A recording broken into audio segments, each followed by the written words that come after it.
안녕하세요. 4학년 김하은, 6학년 김하율의 엄마 김정민입니다. 저희는 아이들이 태어날 때부터 민수기 6장의 말씀을 따라 아이들의 이름을 넣어서 축복 기도를 시작했습니다.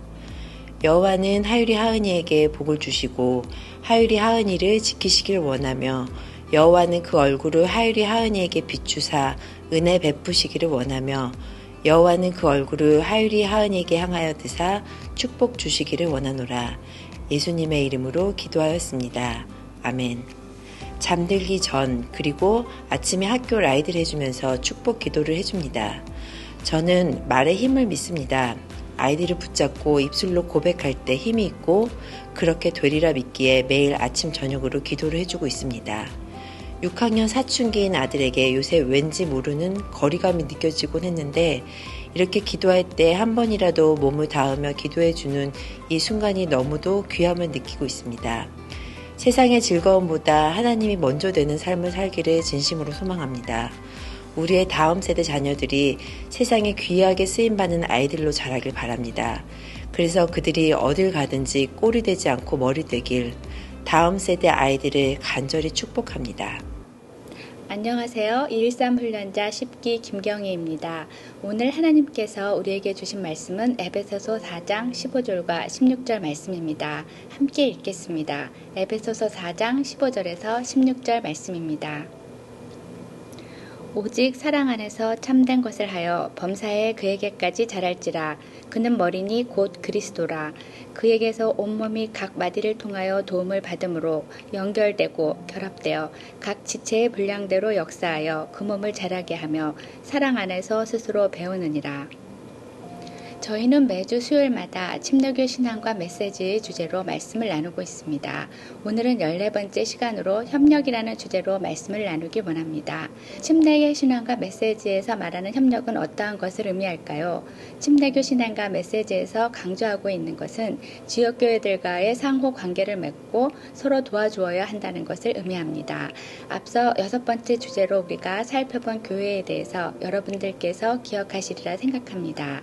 교회는 예수님을 믿는 믿음의 공동체이며 또한 복음을 세상 끝까지 전파해야 한다는 의무를 가지고 있는 공동체가 교회임을 나누었습니다. 구원받은 모든 그리스도인은 대사명인 마태복음 28장 19절과 20절의 말씀처럼 모든 족속과 민족과 나라에게 복음을 전해야 할 사명이 있습니다. 그렇기에 저와 우리 뉴스톤교회 모든 가족 역시 복음을 전해야 할 사명이 있는 것입니다. 하지만 저 혼자 스스로 또는 우리 뉴스톤교회만이 복음을 전한다고 해서 모든 민족과 나라에게 복음을 전할 수 있는 것은 아니라고 생각합니다. 하나님 나라의 목적인 복음 전파를 위해서 지역교회들이 모여서 힘을 모으고 서로 협력해서 대사명을 이루기 위해 교회들의 모임을 구성합니다. 침례교회에서는 여러 지역교회들이 모인 공동체를 지방회라고 부릅니다. 중요한 것은 이 지방회가 하나의 지역교회에 대해서 권위를 행사할 수 없습니다. 쉽게 표현하자면 여러 교회들의 모임인 지방회에서 하나의 지역교회의 사역을 놓고 잘했다, 잘못했다라고 평가를 하거나 시정해야 된다는 권리를 가질 수 없다는 것입니다. 이것이 침례교회에서 믿는 지역교회들의 연합인 지방회입니다. 그렇다면 침례교회들의 연합인 지방회, 곧 협력을 하는 이유가 무엇일까요?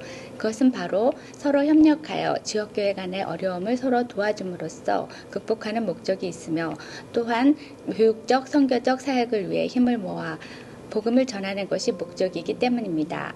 서로 협력을 위한 자발적인 연합이 되어야 합니다. 또한 성경에 위배되지 않으며 복음 전도를 위하고 개인 또는 부인이 속한 교회의 이익만을 위하지 않는다면 다른 교단과의 협력도 바람직한 것이라고 침례교회는 믿고 있습니다. 지금까지 침례교 신앙과 메시지 안에 있는 14번째 주제 협력에 대해서 살펴보았습니다. 저도 말씀을 준비하면서 막연히 협력이라는 주제에 대해서 조금 더 자세히 알게 되는 귀한 시간이었습니다.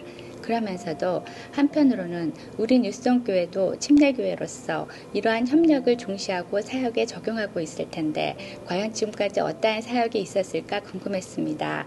말씀을 준비하면서 과연 뉴스톤교회는 어떤 모습으로 다른 교회와 협력했을까 생각해 보았을 때 3가지 사역이 떠올랐습니다. 가장 먼저는 여러분도 기억하시리라 생각합니다. 켈러 스프링 교회 담임 목사님께서 저희 뉴스온교회에 오셔서 주일 설교를 해주셨습니다. 저는 뉴스온교회를 다니면서 지역교회 목사님께서, 그것도 같은 한인이 아닌 흑인 목사님께서 한인교회에 오셔서 말씀을 전해주신 것이 굉장히 신선했습니다. 그때 레리 샌더스 목사님께서 전해주신 메시지는 항상 기뻐하라였습니다. 코로나로 인해 교회가 어렵고 문을 닫아야 되는 상황에서 갑작스럽게 뉴스온교회로부터 연락을 받게 되었고, 계속해서 기도로 후원받고 서로 방문하고 격려하고 4.13 훈련도 같이 받고 또 강단도 교류하는 것을 통해 하나님께서 도와주셨다는 것을 간증해 주셨습니다. 저희 뉴스온교회도 켈러 스프링 교회만큼은 아닐지라도 저희 교회 역시 코로나 기간 동안 쉽지 않았을 것입니다. 그럼에도 불구하고 뉴스온교회는 교회 밖으로 나가 어려운 교회를 섬기고 격려하였고, 또 우리 교회로 중보기도로 함께 사역한 것을 나눌 때 우리 교회도 격려받고 기쁨이 2배가 되었던 그 주일 예배가 생각났습니다. 이 사역이 하나님께서 기뻐하신, 그리고 침례교회가 믿는 협력이지 않을까 생각합니다. 두 번째로 또 뉴스온교회가 이번에는 같은 교회단을 뛰어넘어 타 교단과 협력하고 교회를 세워나갔던 사역이 생각났습니다. 그것은 코로나 기간 때 사역했던 예수사랑 프로젝트입니다. 이 사역은 제 기억으로 코비드가 정말 한창 심했을 때라고 기억합니다. 주일 예배도 자석을 신청받고 예배를 드리는 어려움이 있었는데 우리 뉴스온교회는 더 어려운 지역교회를 둘러보기 시작했습니다. 내 가정, 내 교회만 생각하는 시기에 또 그렇게 했다고 아무도 비판할 수 없는 상황이었지만, 그때 교회 리더분들은 우리 뉴스온교회가 이 시기에 감당해야 될 사명은 예수님의 핏값으로 세워진 교회를 지원함으로 지속적으로 이 지역에 그리고 세계의 복음을 계속 전할 수 있도록 도와줘야 한다는 것이었습니다. 제가 정확히 기억은 하지 못하지만 40여 개의 지역교회를 재정적으로 도와준 것으로 알고 있습니다. 교회의 선정 기준은 한인교회뿐 아니라 정말 복음전도와 선교를 지속적으로 해왔고 열정이 있는 교회들을 텍사스 남침례 총회로부터 추천을 받아 교회를 선정하였습니다. 이러한 노력이 같은 교단을 뛰어넘어 다른 교단의 교회와 서로 도움을 받으며 하나님 나라를 위한 사역이 바로 협력이라는 것을 생각하게 되었습니다. 세 번째로 뉴스온교회는 땅끝까지 복음을 증거하라는 마태복음 28장의 말씀에 순종하여 지금 여기 우리가 살고 있는 미국뿐 아니라 세계 여러 곳의 교회와 협력해서 하는 사역을 오랫동안 해왔습니다. 코로나 전에는 긴 시간 비행기를 타고 피곤하게 가야 하는 거리임에도 불구하고 부탄, 남아프리카 등 먼 곳에 복음을 증거하기 위해 1년에 몇 차례씩 선교에 힘쓰는 교회였습니다.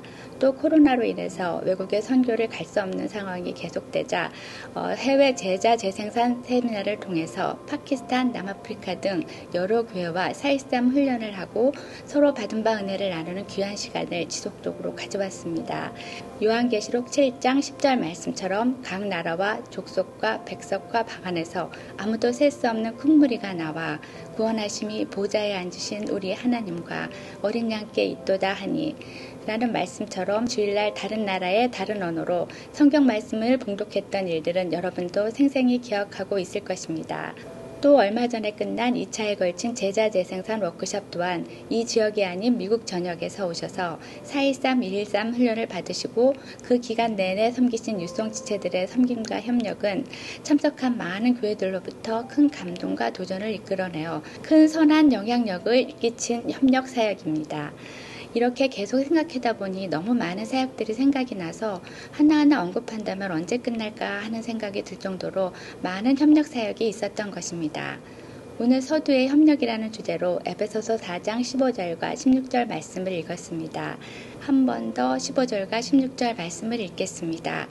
오직 사랑 안에서 참된 것을 하여 범사에 그에게까지 자랄지라.